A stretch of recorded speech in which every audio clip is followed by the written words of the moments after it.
ಇಷ್ಟ ಅಂತೀಯ ಅಲ್ಲಿ ಅನಿಷ್ಟ ಅನಿವಾರ್ಯವಾಗಿ ಬರುತ್ತೆ. ಎಲ್ಲಿ ರಾಗ ಇದೆ ಅಲ್ಲಿ ದ್ವೇಷ ಅನಿವಾರ್ಯವಾಗಿ ಬರುತ್ತೆ. ಎಲ್ಲಿ ಪ್ರೀತಿ ಇದೆ ಅಲ್ಲಿ ದ್ವೇಷ ಅನಿವಾರ್ಯವಾಗಿ ಇರೋದಿದೆ. ಇಲ್ಲಂದ್ರೆ ದ್ವೇಷದ ಹೊರತಾಗಿ ಪ್ರೀತಿ ಇರ್ಲಿಕ್ಕೆ ಸಾಧ್ಯ ಇಲ್ಲ. ಪ್ರೀತಿಗೆ ಅನಿವಾರ್ಯ ದ್ವೇಷ ಇದೆ. ವಾಣಿ ಹೇಳುತ್ತೆ, ರಾಗದ ಜೊತೆಗೆ ದ್ವೇಷ, ದ್ವೇಷದ ಜೊತೆಗೆ ರಾಗ. ಎರಡು ಕಡೆಯಿಂದ ತಿಳಿಯೋದು, ಯಾರಿಗೆ ದ್ವೇಷ ಇದೆ ಅವನಿಗೆ ರಾಗ ಕೂಡ ಇದೆ. ರಾಗಕ್ಕೆ ದ್ವೇಷ ಪೂರಕ ಇದೆ, ದ್ವೇಷಕ್ಕೆ ರಾಗ ಪೂರಕ ಇದೆ. ನಮಃ ಶ್ರೀ ವರ್ಧಮಾನಾಯ ನಿರ್ಧೂತ ಕಲಿಲಾತ್ಮನೆ ಸಾಲೋಕಾನಾಂ ತ್ರಿಲೋಕಾನಾಂ ಯದ್ವಿದ್ಯಾ ದರ್ಪಣಾಯತೆ.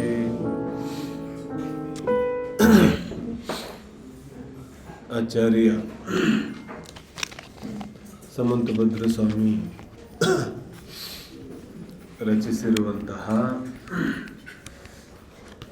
ರತ್ನಕರಂಗ ಶ್ರಾವಕಾಚಾರ ಗ್ರಂಥದ ಆಧಾರದಿಂದ ನಮ್ಮ ಚರ್ಚೆ ನಡೀತಾ ಇದೆ.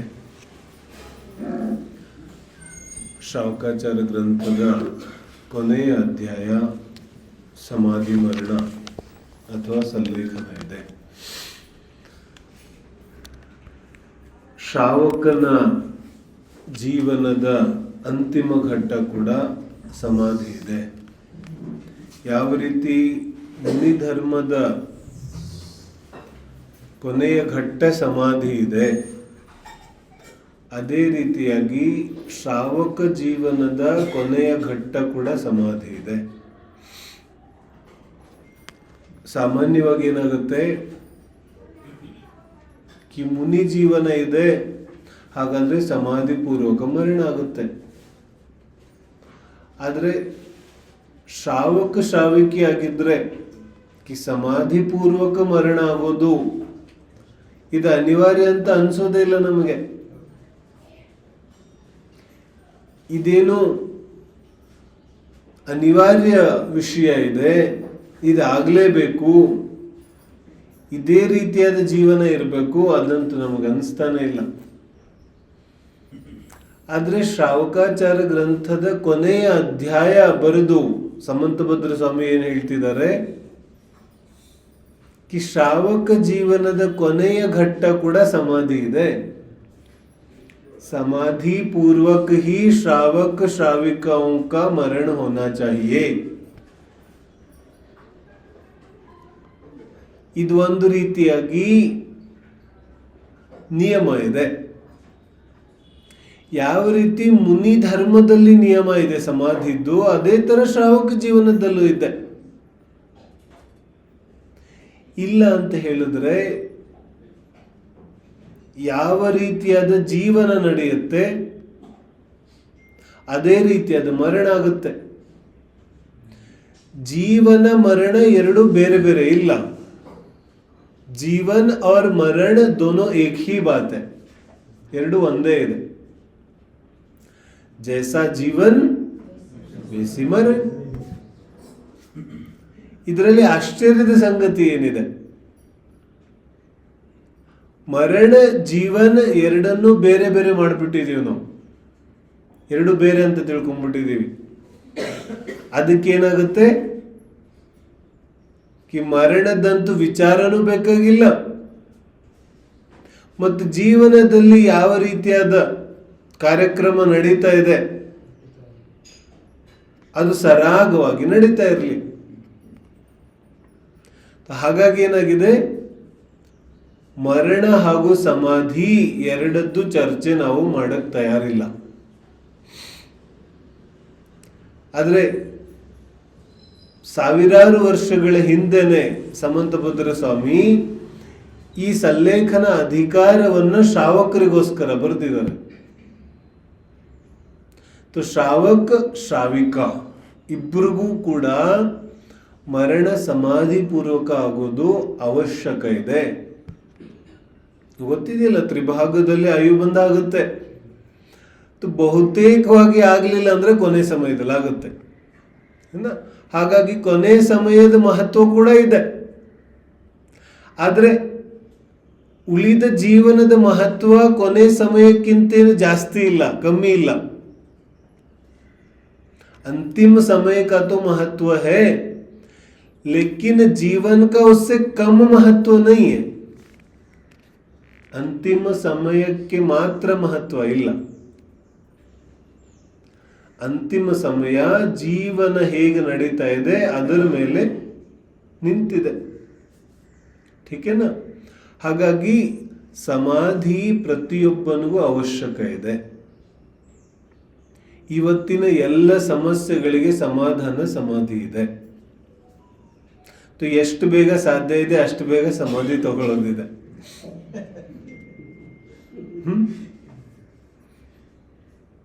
ಸಮಾಧಿಯನ್ನ ಎರಡು ಪ್ರಕಾರವಾಗಿ ತಿಳಿಯೋದು. ಒಂದು ದ್ರವ್ಯ ಸಮಾಧಿ, ಒಂದು ಭಾವ ಸಮಾಧಿ. ಠೀಕೆ? ದ್ರವ್ಯ ಸಮಾಧಿ ಅಂತೂ ಆಯು ಕರ್ಮದ ಕೊನೆಯ ಜೊತೆಗೆ ನಡೆಯುತ್ತೆ. ಇನ್ನೂ ಸ್ಪಷ್ಟವಾಗಿ ಹೇಳೋದಾದರೆ ದ್ರವ್ಯ ಸಮಾಧಿ ಯಾರ ಕೈಯಲ್ಲೂ ಇಲ್ಲ. ऐसा समझो, जो द्रव्य समाधि होती है, शरीर का त्याग होता है, वो किसी के हाथ में नहीं है. ठीक है? ಆಯು ಕರ್ಮದ ಅವಸ್ಥೆ ಎಲ್ಲಿವರೆಗಿದೆ ಅಲ್ಲಿವರೆಗೆ ದ್ರವ್ಯ ಸಮಾಧಿ ಅಸಂಭವ ಇದೆ. ದ್ರವ್ಯ ಸಮಾಧಿಯಂತೂ ಆಯು ಕರ್ಮವನ್ನು ಅವಲಂಬಿಸುತ್ತೆ. ದ್ರವ್ಯ ಸಮಾಧಿಯಂತೂ ಶರೀರವನ್ನು ಅವಲಂಬಿಸುತ್ತೆ. ಬಾಹ್ಯ ಭೌತಿಕ ವಸ್ತು ಪ್ರಪಂಚವನ್ನು ಅವಲಂಬಿಸುತ್ತೆ ದ್ರವ್ಯ ಸಮಾಧಿ. ಜಬ್ ಹೋಗಿ ತಬಿ ಹೋಗಿ ದ್ರವ್ಯ ಸಮಾಧಿ. ಯಾವಾಗ ಆಗುತ್ತೆ? ಆವಾಗಲೇ ಆಗೋದಿದೆ. ನನ್ನ ಕೈಯಲ್ಲಿಲ್ಲ ದ್ರವ್ಯ ಸಮಾಧಿ. ಲೇಕಿನ್ ಭಾವ ಸಮಾಧಿ ಅದಂತೂ ಈ ಸಮಯದಲ್ಲಿ ಸಾಧ್ಯ ಇದೆ. भाव समाधि अभी इसी वक्त संभव है. यहां बैठे बैठे समाधि ले सकते हैं. बोलो किस किस को लेनी है? समाधि नहीं पंडित जी, अभी तो टाइम नहीं आया. नहीं ಏನ್ ಅನ್ಸುತ್ತೆ? ಎಲ್ಲಿವರೆಗೆ ಸಮಾಧಿಯಲ್ಲಿ ನಾವು ಇಲ್ಲ ಅಲ್ಲಿವರೆಗೂ ಸತತ ಮರಣ ಇದೆ. अब ಆಯ್ಕೆ ಮಾಡೋದಿದೆ. चुनो, प्रति क्षण क्षण मरण चाहिए या समाधि चाहिए? ಅರ್ಥ ಆಗ್ತಿದೆ? ಸಮಾಧಿ ವಿಕಲ್ಪ ಅಲ್ಲ, ಸಮಾಧಿ ಆಯ್ಕೆ ಅಲ್ಲ, ಸಮಾಧಿ ಅನಿವಾರ್ಯ ಇದೆ. ಜೀವನದ ಅನಿವಾರ್ಯತೆ ಇದೆ ಸಮಾಧಿ. ಎಷ್ಟು ಬೇಗ ತಗೊಳ್ತೀವಿ ಅಷ್ಟು ಜೀವನವನ್ನ ಜೀವಿಸ್ತೀವಿ, ಅಷ್ಟು ಆನಂದದಲ್ಲಿರ್ತೀವಿ, ಅಷ್ಟು ಜೀವನವನ್ನ ನೋಡ್ತೀವಿ. ಮತ್ತು ಎಲ್ಲಿವರೆಗೆ ಸಮಾಧಿ ಇಲ್ಲ ಅಲ್ಲಿವರೆಗಂತೂ ಇವನಿಗೆ ಸಹಾಯಕ್ಕೆ ಪುರುಸತ್ತಿಲ್ಲ. ಜೀವನ ಜೀವಿಸೋದಂತೂ ತುಂಬಾ ದೂರ ಇದೆ. ಅವನು ಧರ್ಮ ಮಾಡೋದಿಲ್ಲ, ಪುಣ್ಯ ಮಾಡೋದಿಲ್ಲ, ಜೀವನ ಜೀವಿಸೋದಿಲ್ಲ, ಅವನ ಕೈಯಿಂದ ಏನೂ ಆಗೋದಿಲ್ಲ. ಅವನೇನ್ ಮಾಡ್ತಾ ಇದ್ದಾನೆ? ಮಾತ್ರ ಕ್ಷಣ ಕ್ಷಣಕ್ಕೂ ಮೃತ್ಯು, ಇನ್ಯಾವುದು ಕೆಲಸ ಆಗೋದಿಲ್ಲ ಅವನಿಗೆ. वो कुछ नहीं करता. क्यों? क्योंकि ನನ್ನ ಶರೀರದಿಂದ ಹಿಡಿದು ಸುತ್ತಮುತ್ತಲಿನ ಪ್ರತಿಯೊಂದು ವಸ್ತು, ವ್ಯಕ್ತಿ, ಸಂಬಂಧ ಎಲ್ಲವೂ ಮರಣ ಸಹಿತ ಇದೆ. ಜೊತೆಗಿರೋದು ಪ್ರತಿಯೊಂದು ಒಂದಲ್ಲ ಒಂದು ರೀತಿಯಾಗಿ ಸಾಯ್ತಾ ಇದೆ. ಅದರ ಜೊತೆಗೆ ಇವನು ಸಾಯ್ತಾನೆ. ಮರಣ ಇದೆ ಇವನಿಗೆ. ಹಾಗಾಗಿ ಏನ್ ಹೇಳ್ತಾ ಇದ್ದಾರೆ? समाधि तगो. तो समाधि लेना मतलब क्या करना? कहा ना, एक द्रव्य समाधि है, दूसरी भाव समाधि. तो द्रव्य समाधिಯ ನಿಯಮ ಕೂಡ ನಮಗೆ ಸ್ವಲ್ಪ ಸ್ವಲ್ಪ ಗೊತ್ತಿದೆ. ನಾವೇನು ಹೊರಗಡೆ ಕೇಳ್ಪಟ್ಟಿದ್ದೀವಲ್ಲ, ಇದೆಲ್ಲ ದ್ರವ್ಯ ಸಮಾಧಿ. ಈ ಉಪಸರ್ಗ ಬಂದಾಗ, ದುರ್ಭಿಕ್ಷ ಬಂದಾಗ, ಅಕಾಲ ಬಂದಾಗ, ಮಾರಣಾಂತಿಕಿಂ ಸಲ್ಲೇಖನಾಂ ಜೋಷಿತ. ಮರಣ ಸಮಯದಲ್ಲಿ ಯಾವ ಆಹಾರ ಇತ್ಯಾದಿಗಳ ತ್ಯಾಗ ಆಗುತ್ತೆ, ಅದು ದ್ರವ್ಯ ಸಮಾಧಿ ಇದೆ. ಅದಕ್ಕಿಂತ ಮುಂಚೆ ಎಲ್ಲ ಭಾವ ಸಮಾಧಿ ಇದೆ. ಭಾವ ಸಮಾಧಿ का अर्थ क्या? ಮುಂದಿನ ಶ್ಲೋಕ ಬರ್ತಾ ಇದೆ, ಶ್ಲೋಕ 124. ಪಾಠ ಮಾಡ್ತೀನಿ ನಾನು.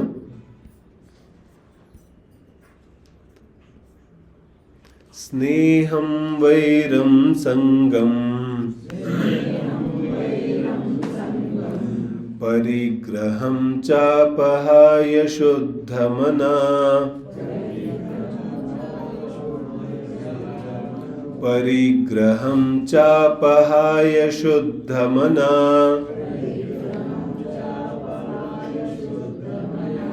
ಸ್ವಜನಂ ಪರಿಜನಮಪಿ ಚ ಸ್ವಜನಂ ಪರಿಜನಮಪಿ ಚ ಕ್ಷಾಂತ್ವಾ ಕ್ಷಮಯೇತ್ ಪ್ರಿಯೈರ್ವಚನೈ. ಏನು ಹೇಳ್ತಾ ಇದ್ದಾರೆ? ಶುದ್ಧ ಮನ, ಶುದ್ಧ ಮನಸ್ಸಿನಿಂದ ಏನು ಮಾಡು?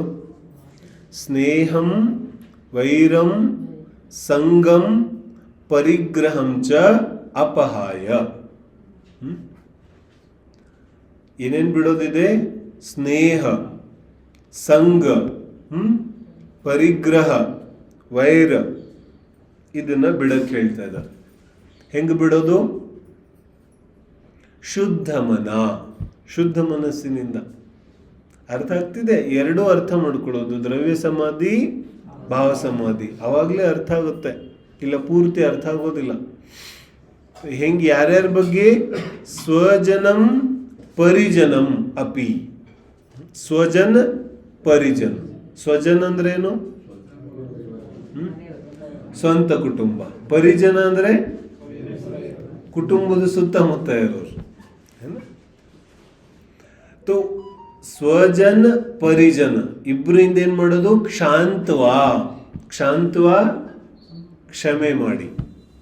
ಏನ್ ಮಾಡೋದಿದೆ? ಎಲ್ಲಾರನ್ನು ಕ್ಷಮಿಸೋದಿದೆ. ಆಮೇಲೆ ಏನ್ ಮಾಡೋದು? ಕ್ಷಮಯೇತ್, ಕ್ಷಮೆ ಬೇಡೋದಿದೆ. ಕ್ಷಾಂತ್ವಾ ಕ್ಷಮೆ ಕೇಳೋದು, ಕ್ಷಮೆ ಬೇಡೋದು. ಹೆಂಗೆ? ಪ್ರಿಯೈಹಿ ವಚನೈಹಿ, ಪ್ರಿಯ ವಚನಗಳಿಂದ.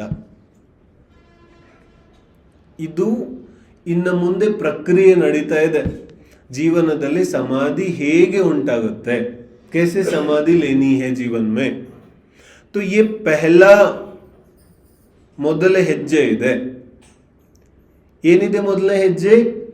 ಕಿ ಸ್ವಜನ ಪರಿಜನರಲ್ಲಿ ಕ್ಷಮೆ ಕೇಳೋದಿದೆ ಮತ್ತು ಕ್ಷಮೆ ಮಾಡೋದಿದೆ, ಎರಡು.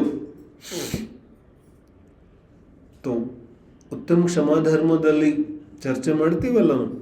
ಖಾಮೇಮಿ ಸವ್ವ ಜೀವಾಣಾಂ ಸವ್ವೇ ಜೀವ ಖಮಂತು ಮೇ ಮಿತ್ತಿ ಮೇ ಸವ್ವ ಭೂಯೇಸು ವೈರಂ ಅಜ್ಜಂ ನ ಕೇಣವಿ. तो ಅದಕ್ಕಿಂತ ಇನ್ನೊಂಚೂರು ವಿಶೇಷವಾದ ವಿಷಯ ಹೇಳುತ್ತಿದ್ದಾರೆ ಅಲ್ಲಿ. ಯಾಕೆ? ಅಲ್ಲಂತೂ ಖಾಮೇಮಿ ಸವ್ವ ಜೀವಾಣಂ, ಎಲ್ಲ ಜನರನ್ನ ಹೇಳ್ತಾ ಇದ್ದಾರೆ, ಸಭಿ ಜೀವ್. ಇಲ್ಲೇನು ಹೇಳ್ತಿದ್ದಾರೆ? स्वजन परिजन, बिल्कुल. तो दोनों में अंतर क्या हुआ? बोले सारे जीव तो पता नहीं कौन कौन से जीव है. तो हम बोल देते जाने अनजाने में. आचार्य कहते हैं ये सब छोड़ो, अब जाने अनजाने कुछ नहीं होता. तो कि ಸ್ವಜನ ಪರಿಜನರ ಜೊತೆ ಏನೇನು ಅಪರಾಧ ಮಾಡಿದೆ ಅಂತ ನಿಂಗೆ ಗೊತ್ತಿದೆ ತಾನೆ. ಇಲ್ಲಿ ತಿಳಿದೋ ತಿಳಿದೆಯೋ ಕೆಲ್ಸಕ್ಕೆ ಬರೋದಿಲ್ಲ. ಯಾಕಂದ್ರೆ ನೀನ್ ತಿಳಿದೇ ಮಾಡಿದೀಯ, ಮತ್ತೆ ಏನ್ ಮಾಡಿದೀಯ ಅದು ಗೊತ್ತೂ ಇದೆ ನಿನಗೆ. ಹೊರಗಡೆ ಜನರ ಜೊತೆಗೆ ಹೀಗಾಗ್ಬೋದು, ತಿಳಿದೋ ತಿಳಿದೇನೋ. ಲೇಕಿನ್ ಸ್ವಜನ ಪರಿಜನ್ ಕೆ ಸಾಥ್ ಐಸಾ नहीं होगा. ಅದಕ್ಕೇನು ಹೇಳ್ತಾ ಇದ್ದಾರೆ? ಕ್ಷಮೆ ಮಾಡು, ಕ್ಷಮೆ ಕೇಳು. ಕ್ಷಮೆ ಮಾಡಲಿಲ್ಲ ಅಂದ್ರೆ ಏನ್ ಮಾಡೋದು? ಅದಕ್ಕೆ ಶಬ್ದ ಜೋಡಿಸರು ಪ್ರಿಯೈಹಿ ವಚನೈಹಿ, ಪ್ರಿಯ ವಚನದಿಂದ. ಪ್ರಿಯ ವಚನದ ಅರ್ಥ ಏನಿಲ್ಲಿ? ಕ್ಷಮೆ ಮಾಡ್ತಾ ಇಲ್ಲ ಅಂದ್ರೆ ನಿನ್ನ ವಚನಗಳಲ್ಲಿ ಇನ್ನೇನೋ ಕೊರತೆ ಇದೆ. ಯಾವ ರೀತಿ ಕ್ಷಮೆ ಕೇಳ್ತಾ ಇದೀಯಾ ವಿಚಾರ ಮಾಡು. ನೋಡಿ, ಹಿಂದೆ ಏನ್ ನಡೀತು ಅದು ನಡೆದೋಯ್ತು, ಇವಾಗ ಅದನ್ನೆಲ್ಲ ಬಿಟ್ಬಿಡೋಣ. ಹಾಗೆ ನೋಡಿದ್ರೆ ನನ್ನ ದೃಷ್ಟಿಯಿಂದ ನೀವು ನೋಡಿದ್ರೆ ನಂದೇನ್ ತಪ್ಪಿಲ್ಲ, ಆದ್ರೂ ನಾ ಕ್ಷಮೆ ಕೇಳ್ತಾ ಇದ್ದೀನಿ. ಬಿಟ್ಟಾಕ್ಬಿಡಿ, ಅದೆಲ್ಲ ಹಿಂದಿದ್ದು. ಈ ತರ ಸ್ವಜನ ಪರಿಜನದಲ್ಲಿ ಕ್ಷಮೆ ಕೇಳೋದಿಲ್ಲ. ಕ್ಷಮೆ ಮಾಡಬೇಕು, ಕ್ಷಮೆ ಕೇಳಬೇಕು. ಎರಡರಲ್ಲೂ ಮೂಲ ಭಾವ ಏನಿದೆ? ಜೀವ ತನ್ನ ಸ್ನೇಹ ವೈರ ಎರಡೂ ಭಾವವನ್ನ ಬಿಟ್ಟು ಬಿಟ್ಟಿದ್ದಾನೆ. इसका कंडीशन क्या है? ಅಪಹಾಯ. ಯಾವ್ದು? ಸ್ನೇಹಂ ವೈರಂ, ಇದನ್ನ ಬಿಟ್ಟು ಬಿಟ್ಟಿದ್ದಾನೆ ಅವನು. ಇದರ ಅರ್ಥ ಏನು? कि जब राग द्वेष ಇಲ್ಲ ಅವನು ಮಾತ್ರ ಕ್ಷಮೆ ಮಾಡ್ಲಿಕ್ಕೆ ಸಾಧ್ಯ ಇದೆ. ನೈತು ಕ್ಷಮಾ ಮಾತ್ರ ವಚನಗಳಲ್ಲಿರುತ್ತೆ. वो क्षमा कर भी नहीं सकता, क्षमा मांग भी नहीं सकता. ರಾಗದ್ವೇಷ ಇದ್ರೆ. ರಾಗದ್ವೇಷ ಅಂದ್ರೇನು?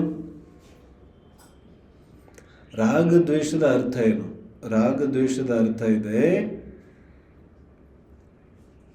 ನನ್ನ ಸಂಬಂಧಿಸಿದಂತಹ ಯಾವುದೇ ಸಂಯೋಗಗಳಲ್ಲಿ ಇಷ್ಟ ಬುದ್ಧಿ ಅಥವಾ ಅನಿಷ್ಟ ಬುದ್ಧಿ,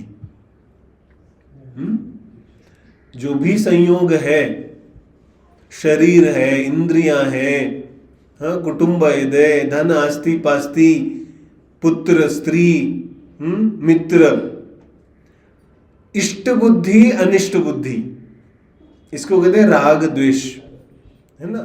ಅಂದ್ರೆ ಕೆಲವೊಂದು ಇಷ್ಟ ಆಗುತ್ತೆ, ಕೆಲವೊಂದು ಅನಿಷ್ಟ ಅನ್ಸುತ್ತೆ. ಒಲೆ ಗಡಬಡೆ. ಕ್ಯೂ ಗಡಬಡೆ?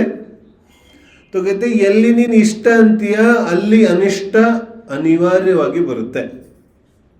ಎಲ್ಲಿ ರಾಗ ಇದೆ ಅಲ್ಲಿ ದ್ವೇಷ ಅನಿವಾರ್ಯವಾಗಿ ಬರುತ್ತೆ. वो अनिवार्यता है. तुम ऐसा नहीं कह सकते कि मैं सबसे प्रेम करता हूं, ये झूठी बात है. नाटक कर रहे हो तुम. ये क्या चल रहा है? ड्रामा. क्यों? बोले सबसे कर ही नहीं सकते तुम. ಎಲ್ಲಿ ರಾಗ ಇದೆ ಅಲ್ಲಿ ಅನಿವಾರ್ಯವಾಗಿ ದ್ವೇಷ ಇದೆ. इसको कोई नहीं टाल सकता, ये अनिवार्य. ಎಲ್ಲಿ ಪ್ರೀತಿ ಇದೆ ಅಲ್ಲಿ ದ್ವೇಷ ಅನಿವಾರ್ಯವಾಗಿ ಇರೋದಿದೆ. ಇಲ್ಲಂದ್ರೆ ದ್ವೇಷದ ಹೊರತಾಗಿ ಪ್ರೀತಿ ಇರ್ಲಿಕ್ಕೆ ಸಾಧ್ಯ ಇಲ್ಲ. तो ಪ್ರೀತಿಗೆ ಅನಿವಾರ್ಯ ದ್ವೇಷ ಇದೆ. बोले जैसे ही तुमने कहा मुझे ये अच्छा लगता है, इसका अर्थ ही है कि कुछ दूसरा है जो तुम्हें अच्छा नहीं लगता. ಅರ್ಥ ಆಗ್ತಿದೆ? ಇಷ್ಟ ಅಂದ ತಕ್ಷಣನೇ ಇದರ ಅರ್ಥ ಏನು? ಇನ್ನೊಂದೇನೋ ಇದೆ, ಅದು ನಿಂಗೆ ಇಷ್ಟ ಇಲ್ಲ. ದ್ವೇಷ ಹೋಗ್ಯ. ಜಿನವಾಣಿ ಹೇಳುತ್ತೆ, ರಾಗದ ಜೊತೆ ಜೊತೆಗೆ ದ್ವೇಷ, ದ್ವೇಷದ ಜೊತೆ ಜೊತೆಗೆ ರಾಗ. ಎರಡು ಕಡೆಯಿಂದ ತಿಳಿಯೋದು, ಯಾರಿಗೆ ದ್ವೇಷ ಇದೆ ಅವನಿಗೆ ರಾಗ ಕೂಡ ಇದೆ. ಮಾತ್ರ ऐसा नहीं कि जिसको राग है उसको द्वेष भी है. उल्टा भी देखो, ಯಾರಿಗೆ ದ್ವೇಷ ಇದೆ ಅವನಿಗೆ ರಾಗ ಕೂಡ ಇದೆ. तो ರಾಗಕ್ಕೆ ದ್ವೇಷ ಪೂರಕ ಇದೆ, ದ್ವೇಷಕ್ಕೆ ರಾಗ ಪೂರಕ ಇದೆ. ये दोनों भाई भाई, चोर चोर ऐसा है. राग और द्वेष दोनों ही चोर है. अब समस्या क्या है? ಯಾವಾಗ ರಾಗ ಬೇಕಾಗುತ್ತೆ ಅವಾಗ ರಾಗ ಒಳ್ಳೇದಂತಾನೆ, ಯಾವಾಗ ದ್ವೇಷ ಬೇಕಾಗುತ್ತೆ ಅವಾಗ ದ್ವೇಷ ಒಳ್ಳೇದಂತಾನೆ. ಯಾವಾಗ ಯಾವುದು ಇವನಿಗೆ ಅನುಕೂಲ ಅನ್ಸುತ್ತೆ ಅವಾಗ ಅದನ್ನ ಒಳ್ಳೇದು ಮಾಡ್ಬಿಡ್ತಾನೆ. ದೇಖೋ, ಸ್ವಲ್ಪ ಕ್ರೋಧ ಅಂತೂ ಇರಬೇಕು, ಇಲ್ಲ ಯಾರು ಮಾತು ಕೇಳೋದಿಲ್ಲ. तो क्या कर दिया, ಕ್ರೋಧ ಒಳ್ಳೇದು. ಕಭಿ ಕಭಿ ದ್ವೇಷ ಅದನ್ನೇ ಒಳ್ಳೇದು ಮಾಡಿಬಿಡ್ತಾನೆ. देखो, ಕ್ರೋಧ ಅಂತೂ ಸಾಮಾನ್ಯ ಇದೆ, ಸಮ್ಯಕ್ ದೃಷ್ಟಿಗೂ ಬರುತ್ತೆ. ಆದರೆ ದ್ವೇಷ ಇದೆಯಲ್ಲ, ಈ ದ್ವೇಷ ಅನಂತ ಅನುಬಂಧಿ ಲಕ್ಷಣ ಇದೆ. ದ್ವೇಷ ಅರ್ಥ ಆಗುತ್ತಲ್ಲ, ಶತ್ರುತ್ವ, ವೈರತ್ವ, ಇದಂತೂ ಅನಾದಿ ಸಂಸಾರ ಬಂಧನಕ್ಕೆ ಕಾರಣ ಇದೆ. ಯಾಕಂದ್ರೆ ಕ್ರೋಧ ಅಂತೂ ಕರ್ಮೋದಯದಿಂದ ಬಂದು ಹೊರಟೋಯ್ತು. ಆದ್ರೆ ಇದನ್ನ ಜೋಪಾನ ಮಾಡ್ತಿದ್ದಾನಲ್ಲ, ವೈರತ್ವ ಅಂದ್ರೆ ಏನು, ಅದು ಬಂದು ಹೋದ್ಮೇಲೂ ಮನಸ್ಸಲ್ಲಿ ಅದನ್ನ ಜೋಪಾನ ಮಾಡಿ ಇಟ್ಕೋತಾ ಇದ್ದಾನೆ. ಇಸ್ಕಾ ನಾಮ ಕ್ಯಾ, ಅನಂತ ಸಂಸಾರ. तो क्रोध तो फिर भी ठीक है, ಎಲ್ಲಿ ವೈರತ್ವ ಇದೆ ಅದಂತೂ ಅನಂತ ಸಂಸಾರಕ್ಕೆ ಕಾರಣ ಇದೆ.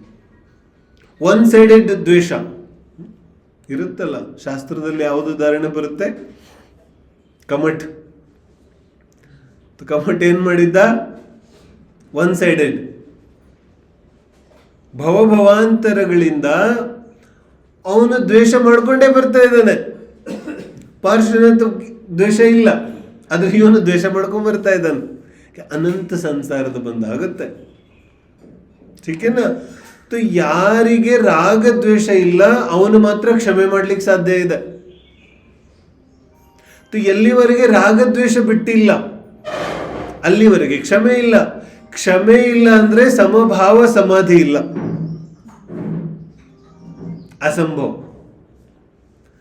तो ಮೂಲ ವಿಷಯ ಏನ್ ಬಂತೀಗ, ಇಷ್ಟ ಅನಿಷ್ಟ ಬುದ್ಧಿ ಬಿಟ್ಟು ಹೋಗ್ಬೇಕು. ಇಷ್ಟ ಅನಿಷ್ಟ ಬುದ್ಧಿ ಬಿಟ್ಟು ಹೋಗ್ಬೇಕು ಅಂದ್ರೆ ಯಾವುದು ಇಷ್ಟ ಯಾವುದು ಅನಿಷ್ಟ ಅನ್ನಿಸುವಂತಹ ಯಾವ ಪರಿಕಲ್ಪನೆ ಇದೆ ಅದೇ ದೂರ ಆಗ್ಬೇಕು. देखो, 2 ದಿನದಿಂದ ನಾವು ಚರ್ಚೆ ಮಾಡ್ತಿದೀವಲ್ಲ, ಪ್ರತಿಯೊಂದು ವಸ್ತು वो मरण धर्म है, वो एक न एक दिन मरेगा. तो फिर ಅದರಲ್ಲಿ ಇಷ್ಟ ಅನಿಷ್ಟ ಏನಿದೆ, वस्तु न इष्ट होती है न अनिष्ट होती है. व्यक्ति न इष्ट होता है न अनिष्ट होता है ना. परिजनರು स्वजनರು इष्टनो अनिष्टनो बोलो. अच्छा, पुत्र इष्ट है कि अनिष्ट है, क्या है बोलो. अच्छा, पत्नी उनको इष्ट है, बोलो. तो इष्ट अनिष्ट की बात कहाँ है? ये तो बात ऐसी है, जब अनुकूल लगा तो इष्ट कह दिया, जब प्रतिकूल लग दिया तो अनिष्ट बिट्वी. तो टिके कहाँ, ಸ್ಥಿರ ಇಲ್ವಲ್ಲ. ಅನುಕೂಲ ಅನ್ನಿಸ್ದಾಗ ಇಷ್ಟ ಅಂದ್ಬಿಟ್ವಿ, ಪ್ರತಿಕೂಲ ಅಂದಾಗ ಅನಿಷ್ಟ ಅಂದ್ಬಿಟ್ವಿ. तो जिनवानी ಹೇಳ್ತಾ ಇದೆ, थोड़ा ठहर जाओ, रुक जाओ और देखो क्या चल रहा है.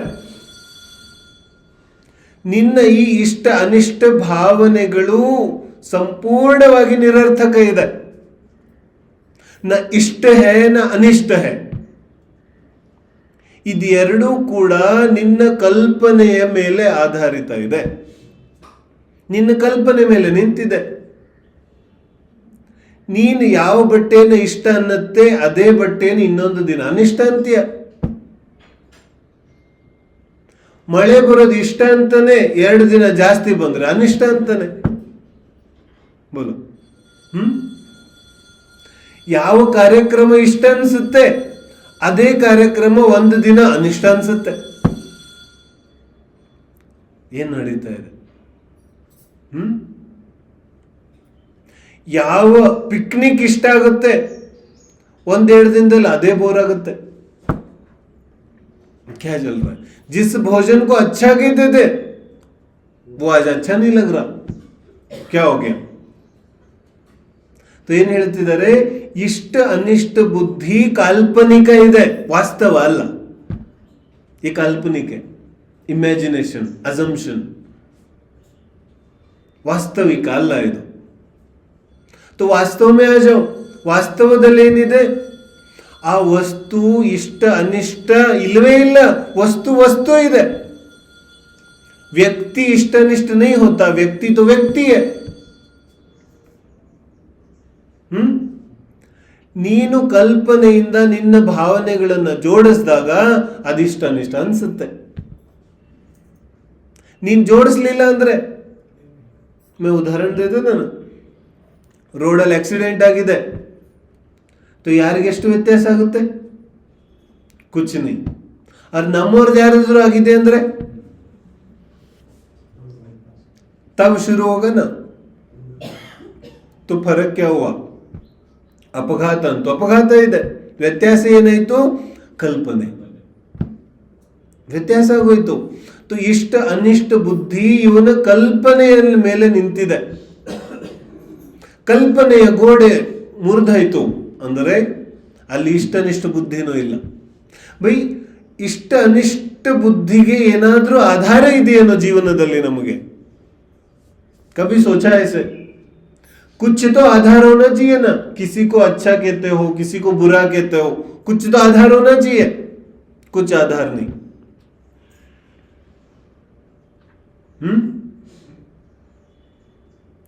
तो ಕಣ್ ತೆರೆದು ನೋಡಿದಾಗ ಏನ್ ಕಾಣಿಸುತ್ತೆ? ಕ್ಷಣಿಕ ಮೃತ್ಯು. जिसको अभी अभी अच्छा कहता था वो बुरा बन गया. ಮೃತ್ಯು. ಯಾವರನ್ನ ಈಗೀಗ ಶತ್ರು ಅಂತ ಇದ್ದೆ ಈಗ ಮಿತ್ರನ ಕಾಣಿಸ್ತಾ ಇದ್ದಾನೆ, ಮೃತ್ಯು. ಯಾವ ಮಗ ಜೀವನ ಪೂರ್ತಿ ನನ್ನ ಸೇವೆ ಮಾಡ್ತೀನಿ ಅಂತ ಅನ್ಕೋತಾ ಇದ್ದ, ಈಗೀಗ ಏನ್ ಗೊತ್ತಾಗ್ತಾ ಇದೆ? ಕುಚನಿ ಮೃತ್ಯು. ಇದೇನು ನಡೀತಾ ಇದೆ? ಯಾವ ದೇಹ ಇನ್ನೂ 10-15 ವರ್ಷ 20 ವರ್ಷ ಕೆಲಸ ಕೊಡುತ್ತೆ ಅನ್ಕೊಡ್ತಾ ಇದ್ದೆ, ಅದೀಗ್ಲೇ ಕೈ ಕೊಡ್ತಾ ಇದೆ, ಮೃತ್ಯು. ಇಷ್ಟ ಅಂತ ಅನ್ನೋಕ್ ಆಧಾರ ಎಲ್ಲಿದೆ ನಿನಗೆ? ಯಾವ ಆಧಾರದಲ್ಲಿ ಇಷ್ಟ ಅಂತ ಇದೆಯಾ ನೀನು? जैसे ही हमने कहा इष्ट, हमने अपने लिए आफत खड़ी कर दी. ಅರ್ಥ ಆಗ್ತಿದೆ? ನೀನ್ ಇಷ್ಟ ಅನ್ನತಾ ಇದ್ದಂತೆ ನಿನಗೋಸ್ಕರ ನೀನು ಆಪತ್ತನ್ನ ಸೃಷ್ಟಿ ಮಾಡ್ಕೊಂಡ್ಬಿಟ್ಟಿದ್ಯಾ. ಇನ್ನ ಬರೀ ಆಪತ್ತು ಘಟಿಸೋದು ಬಾಕಿ ಇದೆ ಅಷ್ಟೇ, ತಯಾರಿ ಅಂತೂ ನೀನೇ ಮಾಡ್ಕೊಂಡಿದ್ಯಾ. समझ में आ रही बात? आफत तो हमने खुद खड़ी कर दी है, अब वो घटेगा जब घटेगा. तो ಇಷ್ಟ ಅನಿಷ್ಟ ಅಂತ ಹೇಳ್ತಾ ಇದ್ದಂತೆನೆ ನಾವು ನಮಗೋಸ್ಕರ ಹಳ್ಳ ತೊಡ್ಕೊಂಡ್ಬಿಡ್ತೀವಿ. ಇದರ ಮುಂದಿನ ಹಂತ ಏನು? ರಾಗದ್ವೇಷ. ರಾಗದ್ವೇಷದ ಮುಂದಿನ ಹಂತ ಏನು? ಆಕುಲತೆ. ಅದರ ಮುಂದಿನ ಹಂತ ದುರ್ಗತಿ. फिर समाधि ಎಲ್ಲಿದೆ? फिर समाधि नहीं होगी. तो ಸಮಾಧಿಯ ಅಥವಾ ಕ್ಷಮೆ ಯ ಆಧಾರ ಏನಿದೆ? ರಾಗ ದ್ವೇಷ ಬುದ್ಧಿ का और ಇಷ್ಟ ಅನಿಷ್ಟ ಬುದ್ಧಿ का त्याग. ठीक है ना? तो ಕ್ಷಮೆಯ ವಿಚಾರ ನಮಗೆ ಯಾವಾಗ ಬರುತ್ತೆ? ಅವಾಗ ಮುಖ್ಯವಾಗಿ ನಾವು ನೋಡೋದಿದೆ ಕಿ ನಾನು ಯಾರನ್ನ ಕ್ಷಮಿಸ್ತಾ ಇದ್ದೀನಿ. ಯಾವ ಭಾವದಿಂದ ಕ್ಷಮಿಸೋದಿದೆ? ಕಿ ಇದಂತೂ ಕ್ಷಣಿಕ, ಒಂದಲ್ಲ ಒಂದು ರೀತಿಯಾಗಿ ರಾಗದ್ವೇಷವನ್ನು ಉತ್ಪನ್ನ ಮಾಡೋದಿದೆ. ಈ ಶಾಶ್ವತ ಅಂತೂ ಇಲ್ಲ, ಮತ್ತು ಅದರ ಆಧಾರವೂ ನನ್ನ ಕೈಯಲ್ಲಿಲ್ಲ.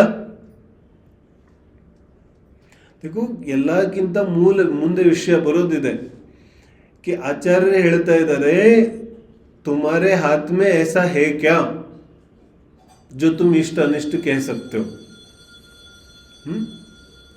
ನಮ್ಮ ಕೈಯಲ್ಲಿ ಯಾವುದಿದೆ, ಯಾವುದನ್ನ ಬದಲಾಯಿಸೋ ಶಕ್ತಿ ಇದೆ. ನೀನ್ ಇಷ್ಟ ಅನಿಷ್ಟ ಅಂತ ಹೇಳ್ಬೋದು, ಬದಲಾಯಿಸೋ ಶಕ್ತಿ ಅಂತೂ ಇಲ್ಲ. ತಹ ಇಂದೋವ ಜಿಣಿಂದೋವ, ಸೌಧರ್ಮ ಇಂದ್ರ ಜಿನೇಂದ್ರ ಬದಲಾಯಿಸಕ್ಕಾಗ್ಲಿಲ್ಲ, ನೀನೇನ್ ಬದಲಾಯಿಸ್ತೀಯ? ಬದಲು ಮಾಡಕ್ಕಂತೂ ಆಗೋದಿಲ್ಲ ಅಲ್ಲ. ಜಬ್ ಜೈಸಾ ಹೋನಾ ವೈಸಾ ತೋ ಹೋಗಾ ನಾ. ಮಳೆ ಬರೋದಿದೆ ಅಂದ್ರೆ ಬಂದೇ ಬರುತ್ತೆ. ನೀನೇನ್ ಮಾಡ್ತೀಯ ಅದರಲ್ಲಿ? ಏನಾದ್ರೂ ಮಾಡಕ್ ಸಾಧ್ಯ ಇದೆ? तो कर क्या सकते हैं, ಚುಪ್ ಸ್ವೀಕಾರ ಕರ್ಲೋ. ಸ್ವೀಕಾರ ಮಾಡದಿದ್ರೆ ಏನಾಗುತ್ತೆ? ಹಾಕುಲತ್ತೆ. ನೋಡಿದೆ ಒಬ್ಬೊಬ್ರು, ಅಯ್ಯೋ ಮಳೆ ಬರ್ತಾ ಇದೆ, ಏನ್ ಮಾಡೋದೀಗ? ರಾತ್ರಿಯಿಂದ ಬರ್ತಾ ಇದೆ, ಏನ್ ಮಾಡೋದು? ಇನ್ನೂ ನಿಲ್ಲಿಲ್ಲ ನೋಡು, ಸಾಕಾಗೋಗಿದೆ ಈ ಮಳೆ ನೋಡಿ, ಸೂರ್ಯನೇ ಕಾಣಿಸ್ತಾ ಇಲ್ಲ. ಅವಿ ಕ್ಯಾ ಹುವಾ, ಕಾಮಕ ದುಃಖಿ ವ್ಯರ್ಥವಾಗಿ ದುಃಖಿ ಇದ್ದಾನೆ. ಹೇಳಿದರೆ ಸ್ವೀಕಾರ ಕರ್ಲು. ಯಾವ ವಸ್ತು ಸ್ವರೂಪ ಇದೆ ಅದನ್ನ ಸ್ವೀಕಾರ ಮಾಡು. ಯಾವುದು ಯಾವಾಗ ಹೇಗೆ ಬದಲಾಗೋದಿದೆ ಅದು ಬದಲಾಗತ್ತೆ, ಅದು ನಿನ್ನ ಕೈಯಲ್ಲಿಲ್ಲ. यदि किसी व्यक्ति से कुछ निकलना होगा मुंह से तो निकल जाएगा, तुम कुछ नहीं कर सकते. ಅರ್ಥ ಆಗ್ತಿದೆ? ಯಾವ ವಚನಗಳ ಆ ಮುಖದಿಂದ ಹೊರಡೋದಿದೆ ಹೊರಡುತ್ತೆ, ನಿನ್ನ ಕೈಯಲ್ಲಿ ಏನೂ ಇಲ್ಲ. ಅದು ಯಾವಾಗ ಪ್ರಿಯ ವಚನ ಬರಬೇಕು ಬರುತ್ತೆ, ಯಾವಾಗ ಕಠೋರ ವಚನಗಳು ಬರಬೇಕು ಬರುತ್ತೆ. ನಿನ್ನ ಸ್ವಂತ ವಚನಗಳು ನಿನ್ನ ಕೈಯಲ್ಲಿ ಇಲ್ಲ, ಇನ್ನೊಬ್ಬರ ವಚನ ಕಂಟ್ರೋಲ್ ಮಾಡಕ್ ಹೋಗುತ್ತಿದ್ಯಾ? बोलो, बोल तो देते, बाद में बोलते टंग स्लिप हो गया. नहीं, मैं ऐसा कहना नहीं चाहता था, तो क्यों कह दिया? मतलब ಅರ್ಥ ಏನು? ಈ ಸ್ವಂತ ವಚನಗಳು ನಮ್ಮ ಕೈಯಲ್ಲಿಲ್ಲ. ಏನೋ ಮಾತಾಡ್ಬೇಕು ಅನ್ಕೊಂಡಿರ್ತೀವಿ, ಏನೋ ವಚನ ಬರುತ್ತೆ, ಇನ್ನೊಬ್ಬರ ವಚನಗಳು ನಮ್ಮ ಕೈಯಲ್ಲಿ ಎಲ್ಲಿದೆ? ಇದು ಅಸಂಭವ ಬಾತ್ ಹೋಗ್ಯ. ಆದ್ರೆ ಜೀವನ ಪೂರ್ತಿ ನಮ್ಮ ಪ್ರಯತ್ನ ಏನು? ಅವನ್ ಹಿಂಗ್ ಮಾತಾಡಬಾರ್ದಿತ್ತು. ಅರೆ, ನೀನ್ ಯಾರು ಡಿಸೈಡ್ ಮಾಡೋನು ಅವನ್ ಹೆಂಗ್ ಮಾತಾಡ್ಬೇಕು ಅಂತ?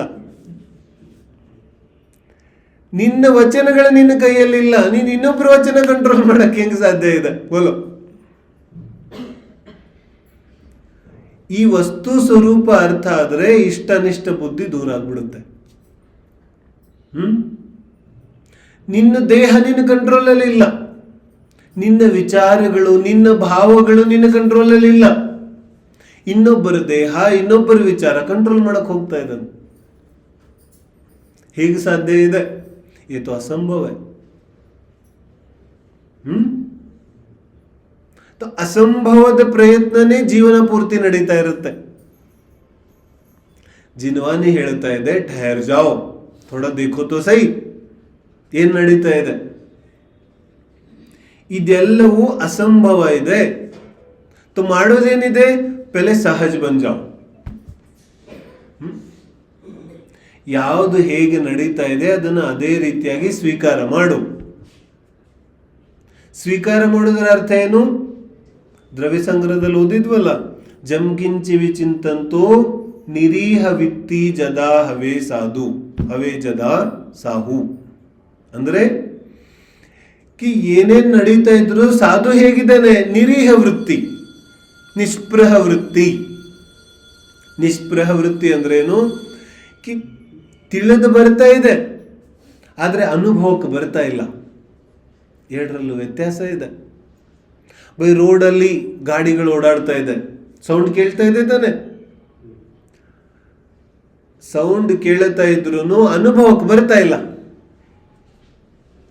ಯಾರೋ ಬಂದ್ರು ಯಾರೋ ಹೋದ್ರು, ಕಣ್ಣಿಗೆ ಕಾಣಿಸ್ತಾ ಇದೆ ಆದ್ರೆ ಅನುಭವಕ್ಕೆ ಬರ್ತಾ ಇಲ್ಲ. ಯಾವಾಗ? ಇಷ್ಟ ಅನಿಷ್ಟ ಬುದ್ಧಿ ಇಲ್ಲದೆ ಹೋದ್ರೆ ಜೀವಿಯ ಸ್ಥಿತಿ ಹಿಂಗಾಗುತ್ತೆ. ಯಾರು ಏನು ಹೇಳಿದ್ರು, ಕಿವಿ ಶಬ್ದಗಳು ಬೀಳುತ್ತಾ ಇದೆ ಆದ್ರೆ ಅನುಭವಕ್ಕೆ ಬರ್ತಾ ಇಲ್ಲ. ಇದಕ್ಕೇನಂತಾರೆ? ಸಮಾಧಿ. ಸಮಾಧಿಸ್ಥ ಜೀವನ್. ಇದು ಜೀವನ ಸಮಾಧಿಯಲ್ಲಿ ನಡೀತಾ ಇದೆ. ಯಾವುದು ಅಗತ್ಯ ಇದೆ ಅದು ಮಾತ್ರ ಅನುಭವಕ್ಕೆ ಬರುತ್ತೆ. ಮಿಕ್ಕಿದ್ದೆಲ್ಲ ಇಂದ್ರಿಯಗಳಲ್ಲಿ ಬೀಳುತ್ತೆ, ಇಂದ್ರಿಯಗಳಿಂದನೇ ವಾಪಸ್ ಹೋಗುತ್ತೆ, ಅನುಭವಕ್ಕೆ ಬರೋದಿಲ್ಲ. ಅದಕ್ಕೆ ಸಮಾಧಿ ಅಂತ ಕರೀತಾರೆ. ಸಮಾಧಿ ಜೀವನ್. ಜೋ ಅವಶ್ಯಕ ಇದೆ ಅದು ಮಾತ್ರ ಅನುಭವಕ್ಕೆ ಬರುತ್ತೆ, ಅನಾವಶ್ಯಕ ಇಲ್ಲ ಅಲ್ಲಿಂದನೇ ದೂರ ಆಗುತ್ತೆ. ಜೀವನದಲ್ಲಿ ಈ ತರ ಜೀವನ ನಡೀತಾ ಇದೆಯೋ ಇಲ್ಲೋ ನಮ್ದು? ನಡೆಯುತ್ತೆ ತಾನೆ. ನಾವೇನಾದ್ರೂ ಮಹತ್ವಪೂರ್ಣ ಕೆಲಸ ಮಾಡ್ತಾ ಕೂತಿದ್ರೆ ಅಕ್ಕಪಕ್ಕ ಏನೇನೋ ನಡೀತಾ ಇರುತ್ತೆ, ಗೊತ್ತಾಗ್ತಾ ಇರುತ್ತೆ ತಾನೆ, ಆದ್ರೆ ಅನುಭವಕ್ಕೆ ಬರೋದಿಲ್ಲ. देखो दुकान में गल्ले पर बैठे हो और हिसाब किताब चल रहा है, तो आजू बाजू कुछ भी चल रहा हो तो पता चलता है.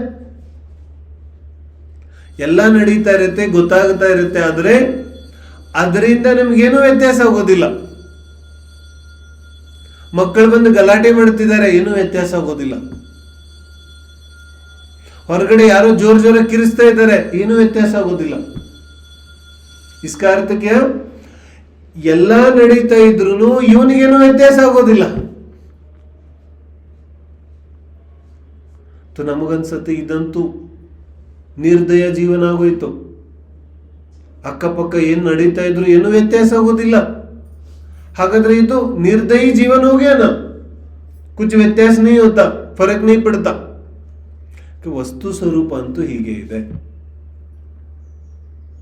सकल गेय ज्ञायक तदपि निजानंद रसलीन. जैसे अरहंत परमेष्टि है, सिद्ध परमेष्टि है, ಅವರೇ ಆದರ್ಶ ತಾನೆ. ಅವರ ಜೀವನ ಹೇಗಿದೆ कि ಮೂರು ಲೋಕ ಮೂರು ಕಾಲ ತಿಳಿತಾ ಇದೆ, ಅದರ ವ್ಯತ್ಯಾಸ ಏನೂ ಆಗ್ತಿಲ್ಲ, ಫರಕ್ ಕುಚ್ नहीं पड़ता. ನಿನಗೆ ವ್ಯತ್ಯಾಸ ಆಗುತ್ತಿದೆ ಅಂದ್ರೆ ಸಮಸ್ಯೆ ಇದೆ. ಇದರ ಅರ್ಥ ಏನು? ಭಾವಗಳು ಉಂಟಾಗುತ್ತೆ, ಆದರೆ ಆ ಭಾವಗಳಿಂದ ಜೀವಕ್ಕೆ ವ್ಯತ್ಯಾಸ ಏನೂ ಆಗೋದಿಲ್ಲ. अन्य अन्य प्रकार के राग द्वेष भाव भी उठ सकते हैं, लेकिन उससे फर्क कुछ नहीं पड़ता. ಇದಕ್ಕೇನಂತಾರೆ? ಭಾವ ಸಮಾಧಿ. ಅರ್ಥ ಆಗ್ತಿದೆ? ಸ್ವಲ್ಪ ಇಲ್ಲ, ಯಾವ ಕಡೆನೋ ಬೇರೆ ಕಡೆ ಓಡ್ತಾ ಇದೆ. थोड़ा थोड़ा समझ में आ रहा है? ಆಚಾರ್ಯರು ಹೇಳ್ತಾ ಇದ್ದಾರೆ, ಪ್ರತಿದಿನ ಪ್ರತಿ ಸಮಯ ನಿನಗೆ ಭಾವನೆಗಳಂತೂ ಹುಟ್ಟುತ್ತೆ. ಆ ಭಾವನೆಗಳ ತಕ್ಕಂತೆ ನೀನು ಕೆಲಸ ಕೂಡ ಮಾಡ್ತೀಯ, ಆದ್ರೆ ಅದಾವುದ್ರಿಂದನೂ ನಿನಗೇನು ವ್ಯತ್ಯಾಸ ಆಗೋದಿಲ್ಲ. ಜೀವಕ್ಕೆ ಅದ್ಯಾವುದ್ರಿಂದನೂ ಏನು ಪರಿಣಾಮ ಆಗೋದಿಲ್ಲ. ಅದಕ್ಕೆ ಹೇಳ್ತಾರೆ ಸಮಾಧಿ ಜೀವನ್. ಒಮ್ಮೆ ಅನುಕೂಲದ ಪ್ರಸಂಗ ಬರುತ್ತೆ, ಒಮ್ಮೆ ಪ್ರತಿಕೂಲದ ಪ್ರಸಂಗ ಬರುತ್ತೆ, ಆದ್ರೆ ಜೀವಕ್ಕೇನು ವ್ಯತ್ಯಾಸ ಆಗುತ್ತಾ ಇಲ್ಲ. ಒಮ್ಮೆ ದುಃಖದ ಪ್ರಸಂಗ, ಒಮ್ಮೆ ಸುಖದ ಪ್ರಸಂಗ, ವ್ಯತ್ಯಾಸ ಏನು ಆಗುತ್ತಿಲ್ಲ. ಒಮ್ಮೆ ರಾಗದ ಪ್ರಸಂಗ, ಒಮ್ಮೆ ಜಿಗುಪ್ಸೆಯ ಪ್ರಸಂಗ ಬರುತ್ತೆ, ಅದರ ವ್ಯತ್ಯಾಸ. ಅದಕ್ಕಂತಾರೆ ಸಮಾಧಿ ಜೀವನ. ಈ ರೀತಿಯಾದ ಜೀವನ ಹೆಂಗೆ ಪ್ರಗಟ ಆಗುತ್ತೆ? ಬೋಲೆ ಬುದ್ಧಿ ಸರಿ ಮಾಡ್ಕೋ. ಏನಿದೆ ಬುದ್ಧಿ? ಇಷ್ಟ ಅನಿಷ್ಟ ಬುದ್ಧಿ, ಪರದ್ರವ್ಯವನ್ನ ಬದಲಾಯಿಸೋ ಬುದ್ಧಿ, ಹೊರಗಡೆ ಏನಾದ್ರೂ ಪ್ರಾಪ್ತಿ ಮಾಡ್ಕೊಳ್ಳೋ ಬುದ್ಧಿ, ಹೊರಗಡೆ ಎಲ್ಲಾದ್ರೂ ಸುಖ ಸಿಗತ್ತೆ ಅನ್ನೋ ಹುಡುಕೋ ಬುದ್ಧಿ. बाहर कुछ परमानेंट ढूंढना, ये सब ಅಜ್ಞಾನ है. ಹೊರಗಡೆ ಯಾವುದು ಶಾಶ್ವತ ಸಿಗೋದಿಲ್ಲ. ಅದಕ್ಕೇನು ಹೇಳ್ತಾ ಇದ್ದಾರೆ? ಸ್ನೇಹಂ ವೈರಂ ಸಂಗಂ ಪರಿಗ್ರಹಂ ಚ ಅಪಹಾಯ. तो ಮಿತ್ರತಾ ಸಬ್ ಭೂಲ್ ಜಾನ, ಸ್ನೇಹ ಬಿಟ್ಬಿಡು ಅಂತ ಹೇಳ್ತಾ ಇದ್ದಾರೆ. तो ಹಾಗಾದ್ರೆ ಸ್ನೇಹ ಬಿಟ್ಬಿಡೋದೇನು ಅಂತ ಹೇಳ್ತಾ ಇದ್ದಾರೆ? ಬಿಲ್ಕುಲ್. ಸ್ನೇಹ ಮಾಡುವಂಥದ್ದು, ಸಂಗ ಮಾಡುವಂಥದ್ದು ಏನಿದೆ ಈ ಪ್ರಪಂಚದಲ್ಲಿ, जिसको मित्र कहा वो शत्रु बन जाएगा, जिसको शत्रु कहा मित्र बन जाएगा. तो किससे स्नेह करोगे? ಬಾತ್ ಇತನಿ ಹೇ ಕಿ ಸ್ವಲ್ಪ ಸಮಯದ ಪ್ರಯಾಣ ಇದೆ. ತೋ ಪ್ರಯಾಣ ಮಾಡುವಾಗ ನಾವು ಹೆಂಗಿರ್ತೀವಿ ಕೋ ಪ್ಯಾಸೆಂಜರ್ಗಳ ಜೊತೆಗೆ? कैसे रहते हैं? एडजस्ट कर लेते हैं, जैसा होगा वैसा भी चल रहा है. ಸ್ವಲ್ಪ ಕಷ್ಟ ಆಗ್ತಿದೆ, ಓಕೆ. ಯಾ ಫಿರ್ ಬೋಲ್ತೆ कि नहीं ತುಂಬಾ ಕಷ್ಟ ಆಗ್ತಿದೆ, ನಂಗೆ ಹೊಸ ಗಾಡಿ ಬೇಕು, ಇಳಿದು ಬಿಟ್ಟು ಹೋಗ್ತೀವೇನೋ? ನೈ, ಸ್ವಲ್ಪ ಕಷ್ಟ ಆಗ್ತಾ ಇದೆ, ತೊಂದರೆ ಇಲ್ಲ, ಇನ್ನೊಂದು ಸ್ವಲ್ಪ ಹೊತ್ತು ತಾನೇ ಪ್ರಯಾಣ ನಡೀತಾ ಇದೆ. ಅವರೇನಾದರೂ ತಕರಾರು ಮಾಡ್ತಾ ಇದ್ರೆ ವ್ಯತ್ಯಾಸ ಆಗುತ್ತೆ ಏನು? ಹಾ, ऐसे भी मूर्ख हो सकते हैं कि ಪ್ರಯಾಣ ಇದೆ ಅರ್ಧ ದಿನದ್ದು, ಮತ್ತೆ ಅರ್ಧ ದಿನ ಪೂರ್ತಿ ಜಗಳ ಆಡ್ತಾ ಇದ್ದಾರೆ. ಟ್ರೈನಲ್ಲಿ ನೋಡ್ತೀವಲ್ಲ, ಕಿ ಒಂದು ಸೀಟ್ ಇದೆ, ಅದಕ್ಕೆ ದಿನ ಪೂರ್ತಿ ಜಗಳ ನಡೀತಿದೆ. ಓದು ಮೂರ್ಖ ಹುವಾನ. ಅದನ್ನ ಇಲ್ಲಿ ಹೇಳ್ತಿದ್ದಾರೆ, ಬೈ ಸ್ನೇಹ ವೈರ ರಖನೆ ಲಾಯಕ್ ಯಹಾ ಕುಚ್ ಬಿ ನಹೀ ಹೈ. ಕಣ್ ಮುಚ್ಚಿ ಕಣ್ ತೆರೆಯೋದ್ರಷ್ಟರಲ್ಲಿ ಮಾಯ ಆಗೋದಿದೆ. ತೋ ನಿನ್ನ ಸ್ನೇಹ ನಿನ್ನ ವೈರ ಎರಡೂ ನಿರರ್ಥಕ ಇದೆ. ಯಾಕಂದ್ರೆ ನೀನು ಸ್ನೇಹ ಮಾಡುತ್ತೀಯ ಯಾವ ವಸ್ತು ಅದು ಮಾಯ ಆಗೋದಿದೆ, ವೈರ ಯಾವುದನ್ನು ಮಾಡ್ತೀಯ ಅದು ಮಾಯ ಆಗೋದಿದೆ. ಟಿಕೆಗ ಕುಚ್ ನಹೀ, ठीक है ना? तो ಸ್ನೇಹ ಸಂಘ, ಸಂಘ ಅಂದ್ರೆ ಏನು? ಸಂಗತಿ. ಸಂಗತಿಯ ಅವಶ್ಯಕತೆ ಅಂತೂ ಇದೆ ತಾನೆ. ಬೋಲೆ ಯಾವಾಗ ಹೊರಗಡೆ ಸಂಗತಿ ಇದೆ ಅದು ಠೀಕೆ, ಇಲ್ಲ ಅಂದ್ರೆ ಅದು ಠೀಕ್ ಇದೆ. समझ में आ रहा है? जीव को अकेले रहना सीखना चाहिए. ನಮಗೆ ಅಭ್ಯಾಸ ಹೆಂಗಾಗ್ಬಿಟ್ಟಿದೆ, ಚಿಕ್ಕದ್ರಲ್ಲಿ ಚಿಕ್ಕ ಕೆಲಸ ಮಾಡ್ತಾ ಇದ್ರು ಜೊತೆ ಒಬ್ಬಿರ್ಬೇಕು. ऐसा नहीं. हाँ, ಹೊರಗಡೆ साथ मिला तो अच्छी बात है, नहीं मिला तो भी अच्छी बात है. ತುಂಬಿದ ಮಾರ್ಕೆಟ್ ಒಳಗಡೆ ಇದ್ರೂ ಜೀವ ಒಬ್ಬನೇ ಇರಬೇಕು, ಆವಾಗ ಮಾತ್ರ ಸಮಾಧಿ. क्या कह रहे? भरा हुआ मार्केट हो तब भी जीव तो अकेला है ना. तो अकेला है तो उसको स्वीकार क्यों नहीं करते हम? उसको भुलाने का प्रयास क्यों करते हैं? जब ಒಬ್ಬನೇ ಇದ್ದಾನೆ ಏಕಾಂಗಿ ಅಂದ ಮೇಲೆ ಅದನ್ನ ಮರೆಯೋ ಪ್ರಯತ್ನ ಯಾಕೆ ಮಾಡ್ತೀವಿ ನಾವು? ಇದೆಂತ ಪ್ರಯತ್ನ? प्रयत्न तो ये होना चाहिए कि जितना जल्दी हो स्वीकार करो कि ನಾನಂತೂ ಏಕಾಂಗಿ ಇದ್ದೇನೆ. ಎಷ್ಟು ಬೇಗ ಸ್ವೀಕಾರ ಆಗುತ್ತೆ ಅವನು ಸಮಾಧಿಯಲ್ಲಿ ಇರ್ತಾನೆ. अब क्या होगा? इससे फायदा ये होगा कि कोई साथ मिले तो भी अच्छा, नहीं मिले तो भी अच्छा, उसको कोई दुखी नहीं कर सकता, वो आनंद में है. अर्थ ಆಗ್ತಿದೆ? स्नेह ऐसा ही है, कोई मिला अच्छी बात है, नहीं मिला कोई बात नहीं. ಪರಿಗ್ರಹ, ಬೈ ಭಾವ ಸಮಾಧಿಯಲ್ಲಿದ್ದವನಿಗೆ ಪರಿಗ್ರಹ ಇದೆ, ಓಕೆ, ಇಲ್ಲ कोई बात नहीं, ಅವನಿಗೇನು ವ್ಯತ್ಯಾಸ ಆಗ್ತಾ ಇಲ್ಲ, ಓ ಸಮಾಧಿ ಮೇ, ಅವನು ಆನಂದದಲ್ಲಿದ್ದಾನೆ. ಅದನ್ನು ಹೇಳುತ್ತಿದ್ದಾರೆ, ವೈರಂ ಸಂಗಂ ಸ್ನೇಹಂ ವೈರಂ ಸಂಗಂ ಪರಿಗ್ರಹಂ ಚ ಅಪಹಾಯ ಶುದ್ಧ ಮನ. ಶುದ್ಧ ಮನಸ್ಸಿನಿಂದ,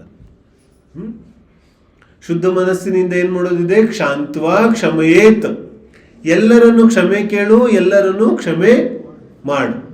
ನಾವು ಮಾಡ್ತಿದೀವೇನು?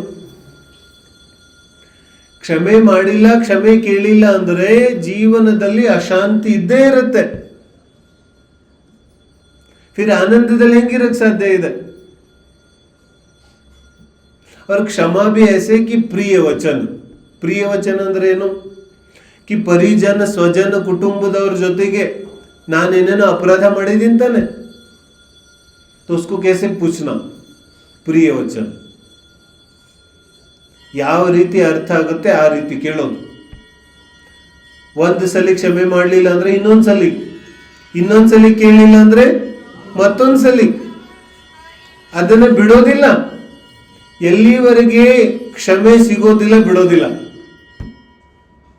ಕ್ಯೂ ಈ ಸಂಸಾರದಲ್ಲಿ ಕೆಲಸ ಮಾಡ್ತಾ ಇದ್ರೆ ನಾವು ಸಾಮ್ ದಾಮ್ ದಂಡ ಭೇದ ಸಬ್ ಕರ್ತೇನ, ತು ಕ್ಷಮೆ ಕೇಳುವಾಗ್ಲೂ ಕೂಡ ಸಾಮ್ ದಾಮ್ ದಂಡ ಭೇದ ಇಲ್ಲ, ಆದ್ರೆ ನೀನ್ ಎಲ್ಲಾ ಪ್ರಯತ್ನ ಮಾಡೋದಿದೆ.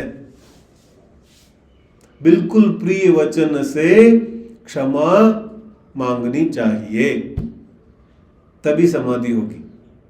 ತು ದ್ರವ್ಯ ಸಮಾಧಿಯಲ್ಲಂತೂ ಇದು ಅವಶ್ಯಕ ಇದೆ.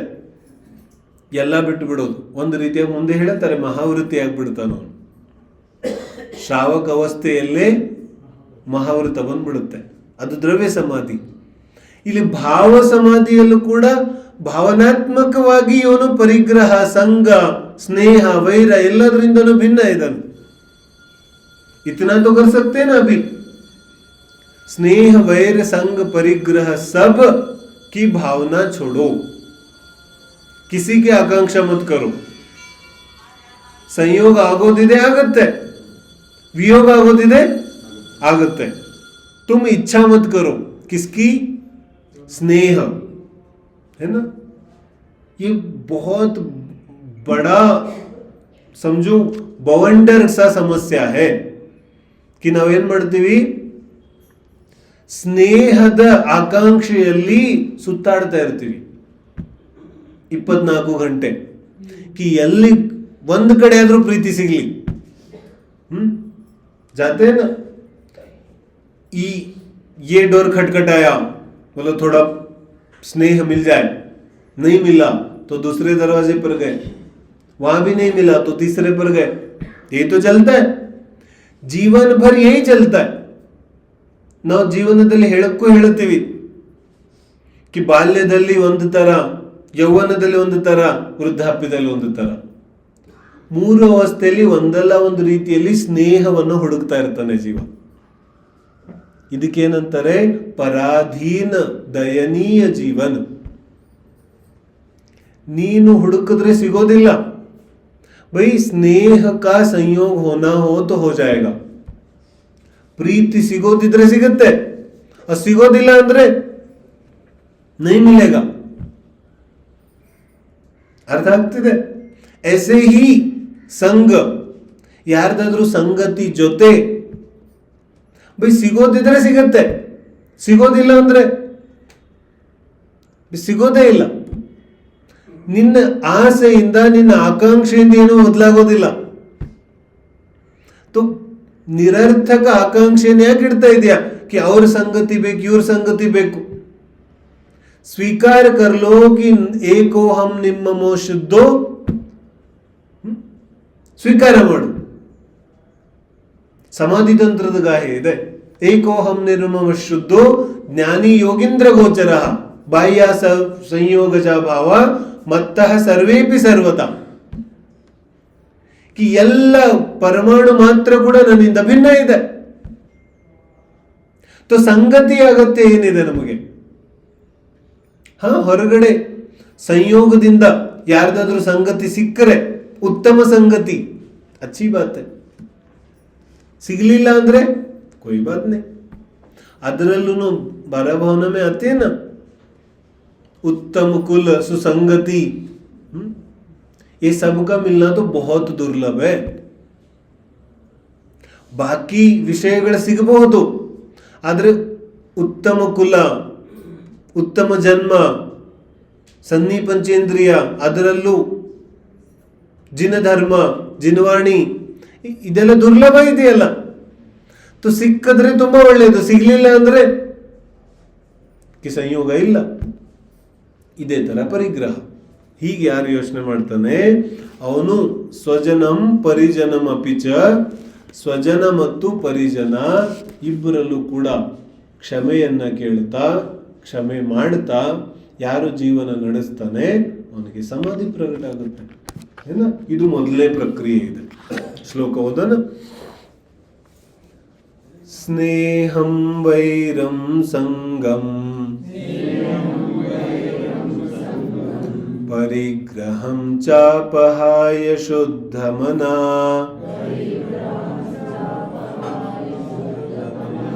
ಪರಿಗ್ರಹಂ ಚಾಪಹಾಯ ಶುದ್ಧಮನಾ ಸ್ವಜನಂ ಪರಿಜನಮಪಿ ಚ ಕ್ಷಾಂತ್ವಾ ಕ್ಷಮಯೇತ್ ಪ್ರಿಯೈರ್ವಚನೈಃ. ಪ್ರಿಯ ವಚನಗಳಿಂದ ತತ್ವಜ್ಞಾನವನ್ನು ತಿಳಿದು ಕ್ಷಮೆ ಮಾಡಿದ್ರೆ ಅವನಿಗೆ ಸಮಾಧಿ ಪ್ರಕಟ ಆಗುತ್ತೆ. ಇನ್ನು ಮುಂದಿನ 125ನೇ ಶ್ಲೋಕದಿಂದ ಏನು ಚರ್ಚೆ ಶುರು ಮಾಡ್ತಾ ಇದ್ದಾರೆ, ಸಮಾಧಿ ಯಾರಿಗೆ ಇಷ್ಟ ಇದೆ ಆ ವ್ಯಕ್ತಿ ಏನು ಮಾಡಬೇಕು, ಯಾವ ರೀತಿಯಾಗಿ ಅವನ ಜೀವನ ನಡಿಬೇಕು. ದ್ರವ್ಯ ಸಮಾಧಿ ಇದ್ದಾಗ ಹೇಗೆ, ಭಾವ ಸಮಾಧಿ ಇದ್ದಾಗ ಹೇಗೆ. ಹೀಗೇನು ಹೇಳಿದ್ರು, ದ್ರವ್ಯ ಸಮಾಧಿ ಭಾವ ಸಮಾಧಿ ಎರಡೂ ಹೇಳಿದ್ರು. ಕೊನೆಗಾಲ ಬಂದಿದೆ, ಅವಾಗ ಏನು ಮಾಡೋದು, ಬೋಲೆ ಎಲ್ಲ ಸಂಘ ಗಿಂಗ್ ಎಲ್ಲ ವಾಸ್ತವಿಕವಾಗಿ ತ್ಯಾಗ ಮಾಡೋದು. ಆಮೇಲೆ ಎಲ್ಲರ ಹತ್ರನೂ ಕ್ಷಮಾ ಕೇಳಿ ಎಲ್ಲರಿಂದನೂ ದೂರ ಆಗೋದು. ಇದು ದ್ರವ್ಯ ಸಮಾಧಿ ಕೊನೆ ಸಮಯದಲ್ಲಿ. ಅಲ್ಲಿ जब तक अंतकाल नहीं आया तब तक क्या करना, तोले ಭಾವನಾ ಮೇ ತೋ ये रखो, ಇಷ್ಟು ಅನಿಷ್ಟ ಬುದ್ಧಿ ಇಡಬೇಡ, ಎಲ್ಲರನ್ನು ಕ್ಷಮಿಸುವಂತ ಭಾವ ಇಡು, ಸಮಭಾವ ಇಡು. ಕೊನೆಗಾಲದಲ್ಲಿ ಇದು ಪ್ರಕಟ ಆಗುತ್ತೆ.